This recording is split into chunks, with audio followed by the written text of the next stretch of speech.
ఈరోజు సర్వసభ్య సమావేశం సందర్భంగా మా ఫతేనగర్ డివిజన్ పరిధి మరియు సనత్నగర్ డివిజన్ పరిధిలోని రెండు కాన్స్టిట్యున్సీలకు సంబంధించిన ఫ్లైఓవర్ సమస్య గురించి మా నిరసన వ్యక్తం చేస్తున్నాం.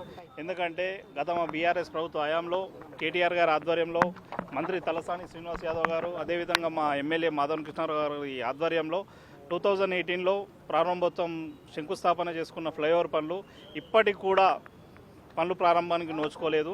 ఎన్నో ప్రమాదాలు జరుగుతున్నాయి, బస్సు సౌకర్యం లేదు అని గత సంవత్సరంన్నర కాలంగా విన్నవించుకుంటున్నా కానీ కమిషనర్ కానీ, మారిన కమిషనర్లు కానీ, ఉన్న మేయర్ గారు కానీ ఇప్పటి వరకు ఒక్కసారి కూడా స్పందించకపోగా ఒకసారి ఫీల్డ్ విజిట్ చేసే సమస్య ఎంత పరిష్కారం చేయడానికి మనం చర్యలు తీసుకోవచ్చని మనం చెప్పినప్పటికీ కూడా వాళ్ళు పట్టించుకోవట్లేదు.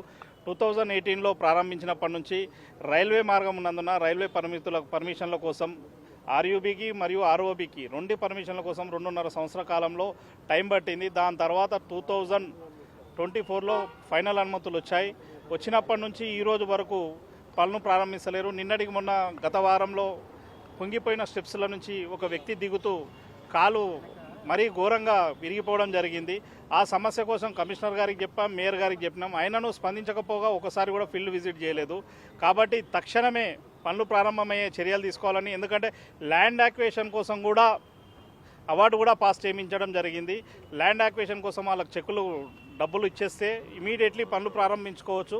కాబట్టి ప్రభుత్వం ఇప్పుడైనా మొద్దు నిద్ర వదిలి ప్రజలకు, ఎందుకంటే కేటీఆర్ గారు హైదరాబాద్ మహానగరంలో ఉన్న బ్రిడ్జిలన్నింటినీ పూర్తి చేయడం జరిగింది.